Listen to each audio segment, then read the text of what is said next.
So here we're back again. I'm gonna do another basic tips for Uncharted 4 multiplayer.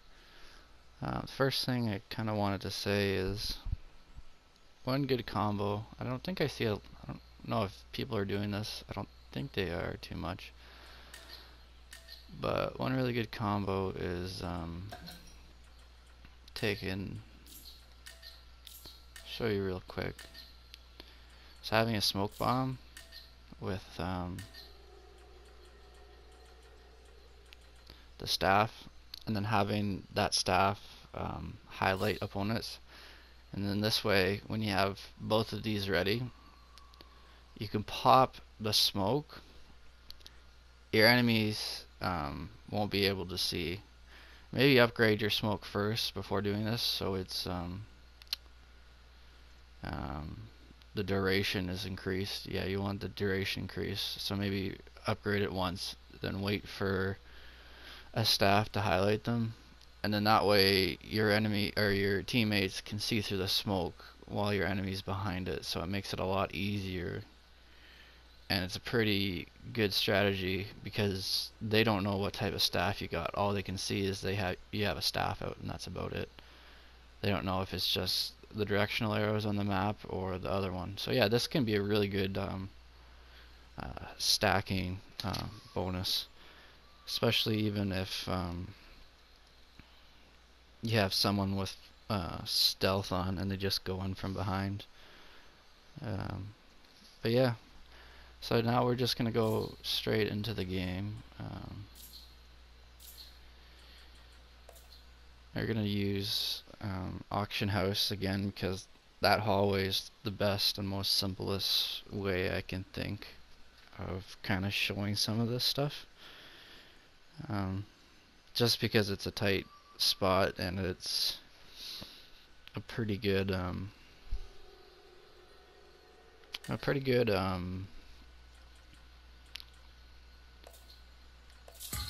way to show a lot of basic tips, I think. But yeah, we'll wait for this to load up. While we're waiting for it to load, we'll talk about the Chintamani stone.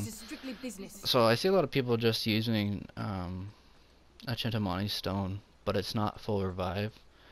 I don't really like that because it's not full revive. I know full revive's a lot of money, but it gives the person another chance without being just downed in 1 or 2 shots. And it also actually gets you more kills because it makes your enemy distracted by the person you just put to full health, and they have a lot more leeway that way. But yeah, it's a lot more helpful coming to that. But yeah, the next tip I got strafing. So as you can see, I have the strafing bonus on my gun right now, and I have the clip capacity. But a lot of the times I just see people strafe like this, and that's alright, but really you want to strafe kind of like this. I don't know if that makes sense, but it's kind of like a squiggly line, and what that does, it pops your head up and down, and that way it makes it harder for the enemy to get headshots on you. Even if you go in a circle like this, almost make a figure 8. Don't get too fancy, even if you just go in a circle, like, just as long as you don't stand completely still a lot of the time. Like, I'm not a big fan of strafing because most of the time it's just whether you get your shots in or not fast enough.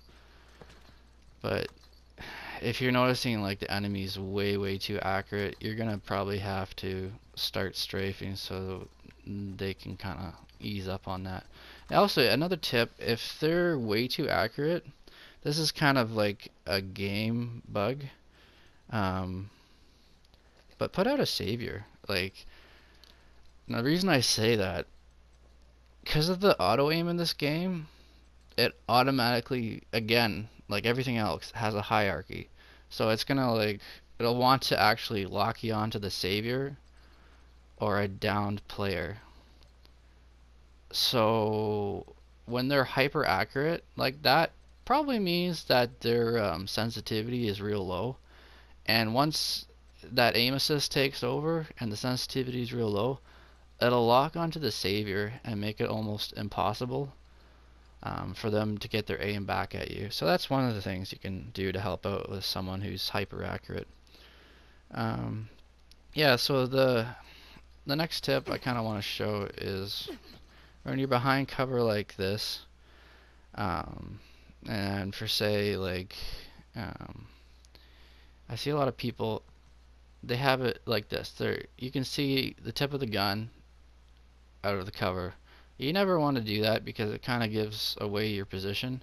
You kind of always want to have it like this so they don't know where you are, hopefully. That's just a common rule.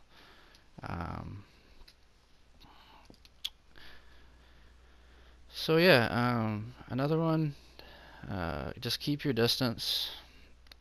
So basically it's how to appropriately approach an enemy behind cover.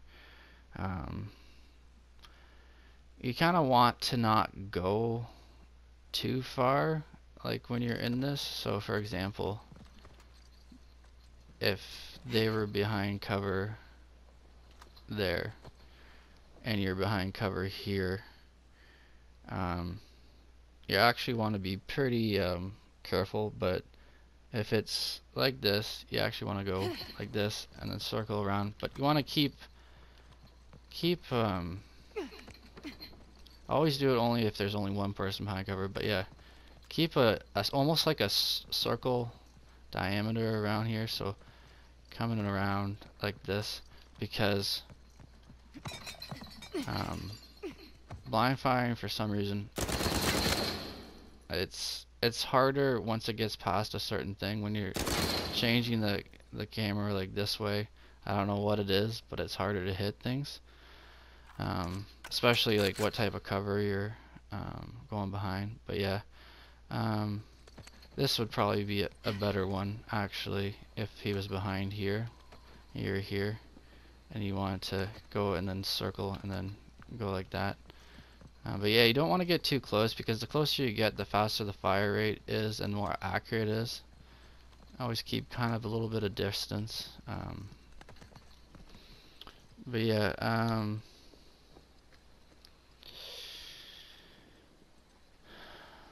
so another common one you'll come across is, say you're here, and all of a sudden an enemy pops in from this door, takes cover here. And I know a lot of people, they just decide they want to blind fire both at each other like this, like instantly, but that's not really efficient. You actually want to roll out and aim for the head right there, and that's like the perfect way to score headshots and kill them almost instantly. And the faster you do that, technically the better, because you don't want to let them have any like blind fire shots in. That's just the easiest way, because a lot of the times too, if you're both blind firing, it's like a 50-50 chance one of you will die, and that's not really what you want in your income. You actually want to kind of win those. Another thing with blind firing, if your enemy is super close, you don't want to actually, like, say your enemy is like that shot on the wall, he's right there.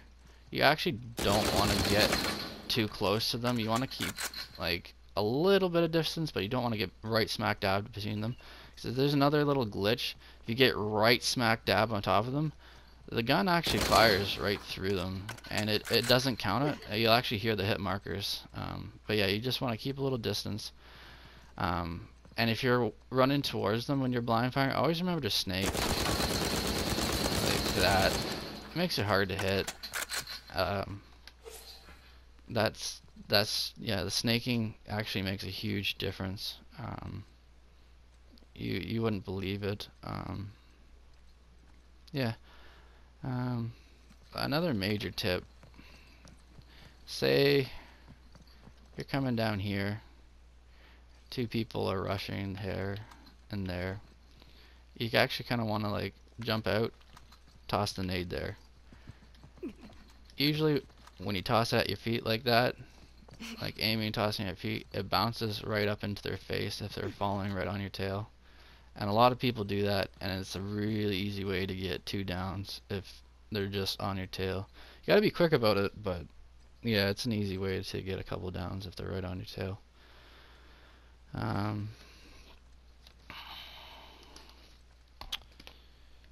Now, the Kravosk, if you've gotten the gun, then great, but there's probably a couple ways you can use it. You always see a lot of people scoped in like this. And yeah, sure, it's very hyper accurate, but if you have it like this, it's a looser formation, so if someone's like strafing like that, you actually don't want to have it like this because they're going back and forth and you're making it like that. You actually want to just have it the looser formation, so scope it out like this if they're strafing. You notice how it moves back and forth? You actually want that. You don't want it scoped right in. See, if you scope right in when they're shooting and strafing, you're going to have to constantly move it back and forth, and it's not going to be accurate. If you actually just do like that, it'll actually line up with the strafe. It'll do that from medium range, but not quite far range. But it'll do about in between medium and long range with that tactic. Yeah, and also, yeah, actually, if you're, say you want to be hyper accurate, you're scoped in like this, and they're starting to run away, instead of keeping it scoped in, pop it out and go like that. Because believe it or not, that extra sway, see how it moves? It goes back and forth, back and forth. But that extra sway to the side, a lot of times that actually sways and gets someone. Because it sways back and forth, back and forth, back and forth. And just gives you an extra bit of, I would say, radius to that inner circle outwards. And it'll actually knock a person who's running down, because it sometimes it moves too slow just to whip your gun around this, or you'll move it too fast and the bullets won't actually be moving as fast as your reticle is. That's the end of that Kravosk lesson.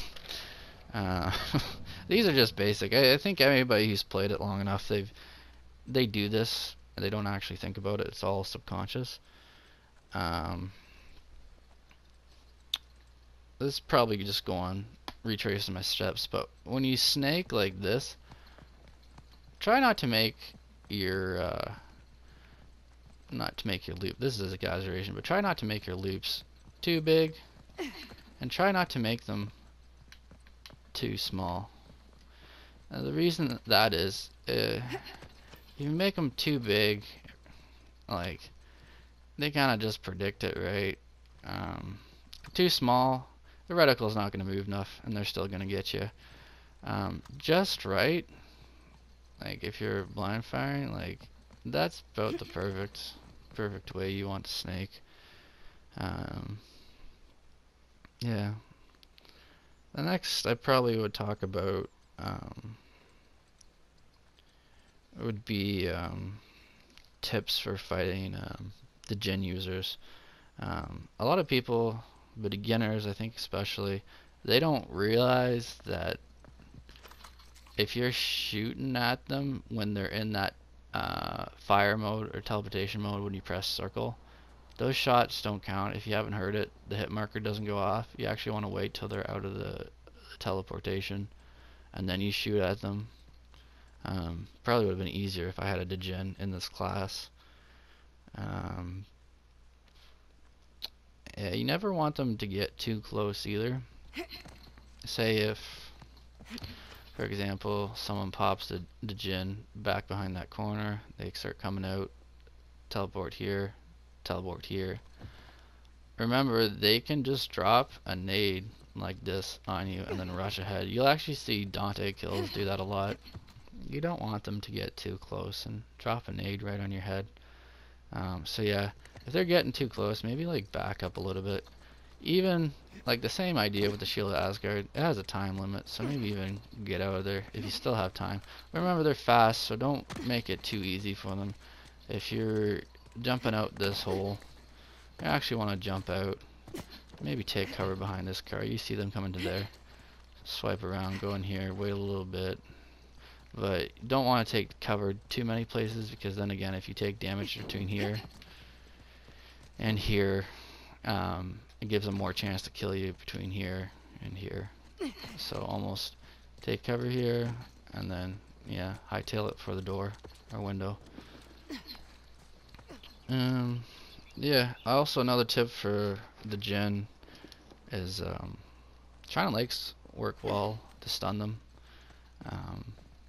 If they got out of that teleportation mode, China Lake them, make them stun, and then just finish them off. It's pretty easy. A good Djinn user, it's pretty impossible to hit them actually, and it's a really big game changer. But 2 or 3 people who know how to like handle them can usually like get them down. This is a lot of like the tips are all over the place, but we'll probably talk about now how to handle. This would probably should have started with this, but how to handle 2 enemies rushing. So first off, say there's a guy behind cover here and a guy behind cover here. They both come out at the same time. Maybe they're in party chat and they come out in here. Now, what the nice thing about this is, this hallway is so close, it makes grenades really effective. So what you kind of want to do in this instance, and you have to remember there's an order to things. You actually want to wait till they get a little bit closer.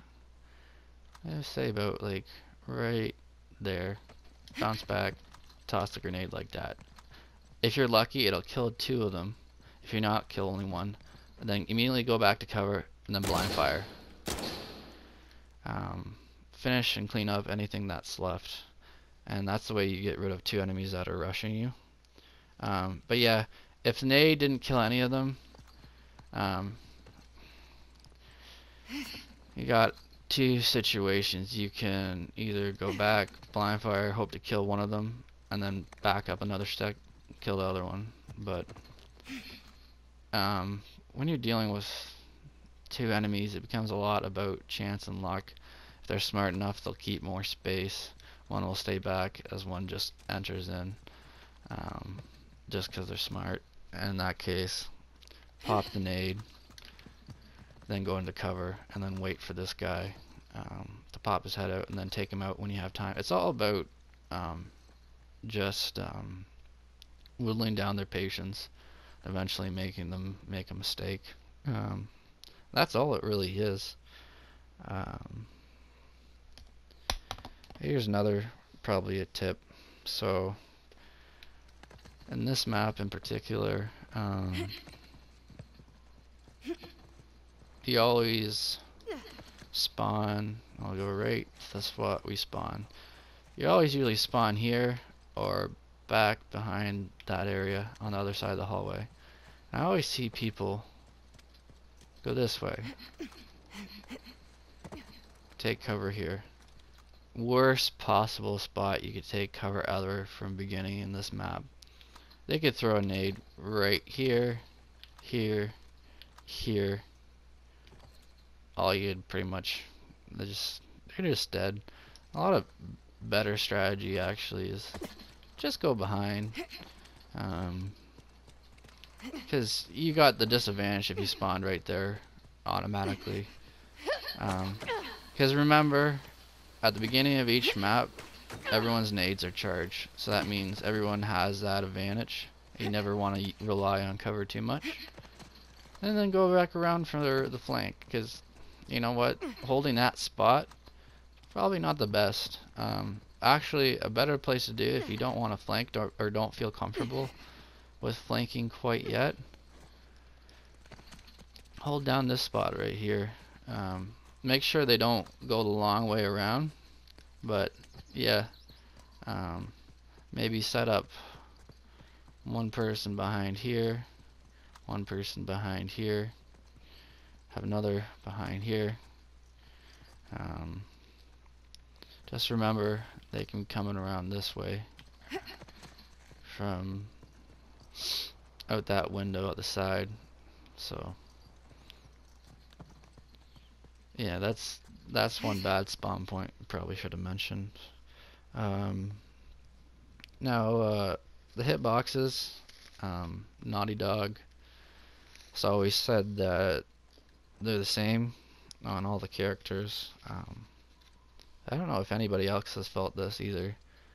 Um, the skeletons have actually felt they feel like they're harder to hit, and people may disagree, but this one in particular and the Eddie Savage Starlight Eddie skeleton both seem like harder characters to hit.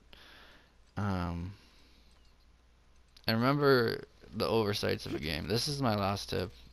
You're probably super bored by now. But say if there's 1, 2, 3 people here, and you're surrounded by downed players, and there's people coming in to that window, and they're gonna jump and kill you, and you have to reload real quick. Remember that triangle is reload and heal. So if you hit triangle, it'll keep making you try to heal the person, and that's an oversight of the game. So you actually want to roll over there and then reload. Those are just really simple, basic things, but you never think about it when you're playing the game, I guess. There's a lot of things that are overlapped. Same as taking cover and rolling. That's another one where they shouldn't have doubled up on buttons. So rolling is circle, but also take cover is circle. So it really was hard. But yeah, that's the end of that. And I'll just blow up a car now for fun. Because what else is there to do?